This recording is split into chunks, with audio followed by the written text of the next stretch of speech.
जो सिलेबस में जो इसका एग्जाम में जो आता है वो मैक्सिमम 8 to 10 मार्क्स का कंसिडर होता है, या 5 मार्क्स का, मीन्स 5 या 5 से अब मार्क्स का जो है ये हमारा क्वेश्चन पेपर में देखने को मिलता है। तो आज हम इसको बिल्कुल जड़ से खत्म करने की कोशिश करेंगे, जिसमें मैं आपको कुछ इंपॉर्टेंट क्वेश्चंस करवाऊंगा। बस आपने उतना भी कर लिया तो आपके लिए इनफ है, सफिशिएंट है कि आप उसमें 5 ऑफ जितने भी मार्क्स का क्वेश्चन आएगा डेप्रिसिएशन का वो आप कवर कर लेंगे। तो हम स्टार्ट करते हैं। सबसे पहले डेप्रिसिएशन होता क्या है, ठीक है। हम यहाँ पे देखेंगे डेप्रिसिएशन होता क्या है। सबसे पहले हम चैप्टर का नाम डाल देते हैं।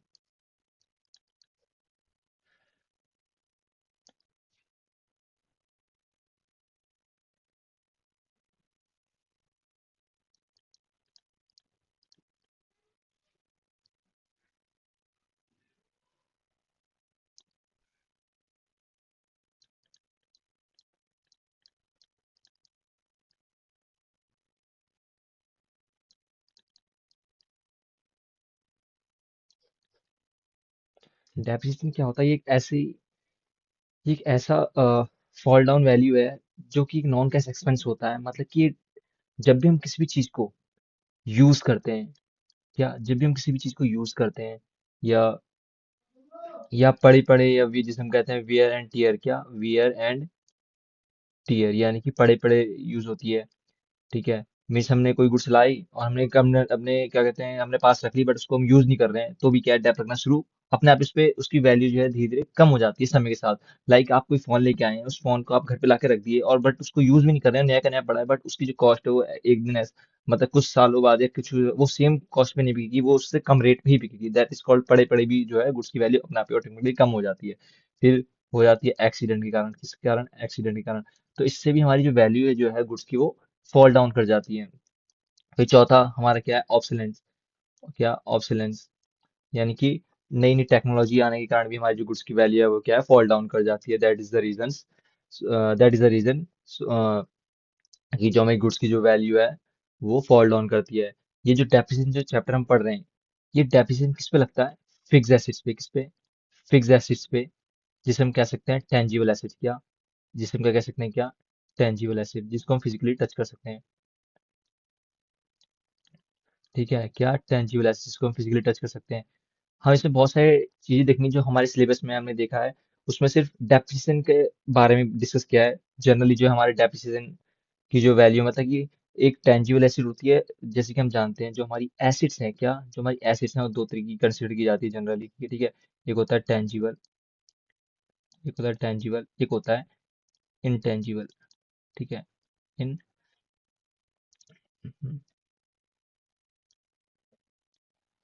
इनटेंजिबल। इंटेंजिबल। जो टेंजिबल एसेट लगता है उसको कहते हैं डेप्रिसिएशन। मतलब जब कोई टेंजिबल एसेट की जो वैल्यू जो है वो फॉल डाउन करती है ड्यू टू ये सभी रीजन के कारण, तो हम क्या कहेंगे? तो हम कहेंगे डेप्रिसिएशन लग रहा है। उस एसिड पे क्या लग रहा है?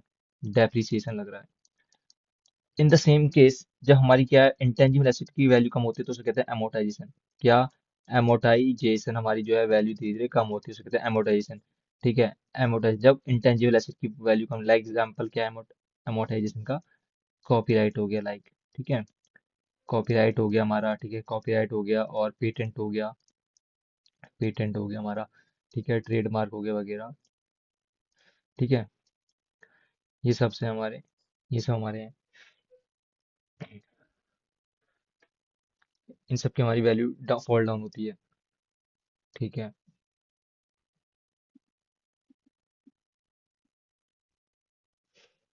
हम्म, ठीक है।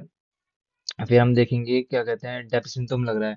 अब हम देखेंगे, ये मैंने आपको बताया कि डेप्रिसिएशन हमारे जो चैप्टर में है, जो हमारे सिलेबस में जो पार्ट है सिर्फ डेप्रिसिएशन का है।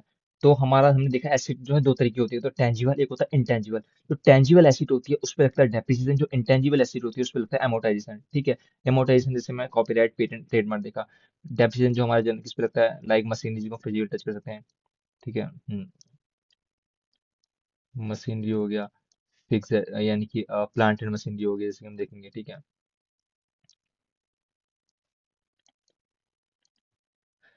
ठीक है। प्लांट एंड मशीनरी भी जनरली आप मशीनरी कुछ भी कहें दोनों बात एक ही है, ठीक है। फिर फर्नीचर वगैरह होगा, ये सब हमारे क्या है? फिक्स एसेट्स हैं, जिनको हम फिजिकली टच कर सकते हैं। तो हमने देखा अभी, ठीक है, कि डेप्थ क्या है, कैसे कैसे इसका ट्रीटमेंट है। बाकी हमारे सिलेबस में जो दे रखा है, हमको दे रखा है जनरली दो मेथड क्या, डेप्रिसिएशन कैलकुलेट करने की दो मेथड दे रखे हैं। डेप्रिसिएशन क्या, डेप्रिसिएशन कैलकुलेट करने के दो मेथड दे रखे हैं जनरली, बट होते बहुत सारे हैं। ठीक है, जैसे कि क्या मैं बताऊंगा, सबसे पहले इसमें जो दे रखा है स्ट्रेट लाइन मेथड। अगर किसी स्पेलिंग में मिस्टेक हुई तो वो देख लेना थोड़ा, ठीक है। हम मेन कॉन्सेप्ट डिस्कस करेंगे। ठीक है, स्ट्रेट लाइन मेथड। और फिर आता है return down value method, return down, return down value method, return down value method हम डिस्कस करेंगे। फिर इसी को हम क्या कहते हैं, इसी के में और नाम भी डिस्कस करेंगे। और नाम भी होते हैं इसी के, सेम क्वेश्चन जो हमारा सेम टू सेम नेम से नहीं आता, कभी कभार क्या है दूसरा नेम दे देता है, क्योंकि इनके जो नेम्स हैं वो अलग अलग हैं। एक इलेक्ट्रिक रिटर्न मेथड के और भी कुछ नेम्स हैं, ऐसे और जो रिटर्न डाउन वैल्यू मेथड है उसके और भी कोई नेम्स हैं। ठीक है, वगैरह वगैरह। बाकी ये है। बाकी हमारे जो डेफिनेशन में हम जब हम आगे हम बढ़ेंगे, हम अपने सिलेबस जब हम 12th में आगे कोर्स करेंगे तो उसमें हम देखेंगे बहुत सारे और डेफिनेशन देखेंगे, लाइक क्या है, systematic year method, systematic year method देखेंगे हम। ठीक है, सिस्टमेटिक ईयर मेथड देखते हैं। और मशीनरी आर मेथड देखेंगे, डिप्लेशन मेथड देखेंगे। वैसे डिप्लेशन मेथड का जो डिस्कशन है थोड़ा बहुत इसके अंदर भी किया गया है, इस चैप्टर के अंदर भी किया गया है, बट वो उसके प्रैक्टिकल क्वेश्चन जो है इसमें नहीं दे रखे हैं। बट ये है बस, प्रैक्टिकल जो हमारा इस सिलेबस में जो सिर्फ पार्ट है जो कवर किया गया है सिलेबस में, वो सिर्फ एसएलएम और डब्ल्यूडीवी के ऊपर ही बेस्ड है। ठीक है, बाकी ठीक है। जब हम आगे चलते हैं, फिर हम देखेंगे कि इसमें क्या है। सबसे पहले हम इनके नेम देख लेते हैं, और जैसे कि क्या है, इसका और नाम भी है fixed instalment, fixed instalment method भी इसी का नाम। ठीक है, इंस्टॉलमेंट मेथड इसका भी नाम है, फिक्स्ड इंस्टॉलमेंट मेथड हो गया। या हम कह सकते हैं original cost method, original cost method, original cost method भी इसे कहते हैं। और हम कह सकते हैं फिक्स्ड इंस्टॉलमेंट मेथड हो गया, ओरिजिनल कॉस्ट मेथड हो गया। ठीक है, यही जनरल इसको हम, यही जनरली हमें देखने को मिलेंगे, हमारे जो प्रैक्टिकल क्वेश्चन हम करेंगे यही हमको देखने को मिलेंगे जनरली।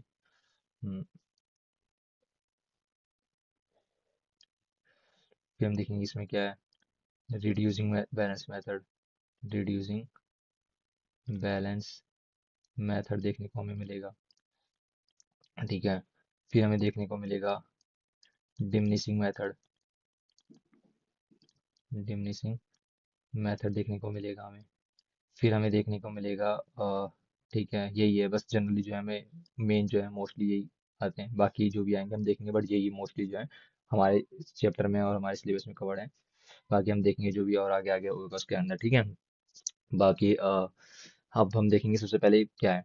हमने ठीक है, अब क्या है, सबसे पहले एसएलएम के ऊपर बेस देखेंगे। हम एसएलएम के अंदर क्या देखेंगे, एसएलएम में दो कंडीशन देखे होंगे, या तो हमको रेट दे रखा होगा या रेट हमें निकालना पड़ेगा क्या, या तो हमें रेट दे रखा होगा या रेट हमें निकालना पड़ेगा। रेट रेट गिवन, या तो रेट गिवन होगा या कैलकुलेट, या तो हमें कैलकुलेट करना पड़ेगा रेट। ठीक है, रेट या तो हमें गिवन होगा या तो रेट हमें कैलकुलेट करना पड़ेगा, कैलकुलेट द रेट। ठीक है, जब हमको रेट पहले से गिवन है तो नॉर्मल हम, नॉर्मल केस बन जाता है ये में। ठीक है, नॉर्मल हम कर लेंगे उसे। बट रेट कैसे निकाला जाएगा, कैलकुलेट रेट कैसे निकाला जाएगा हम वो देखेंगे।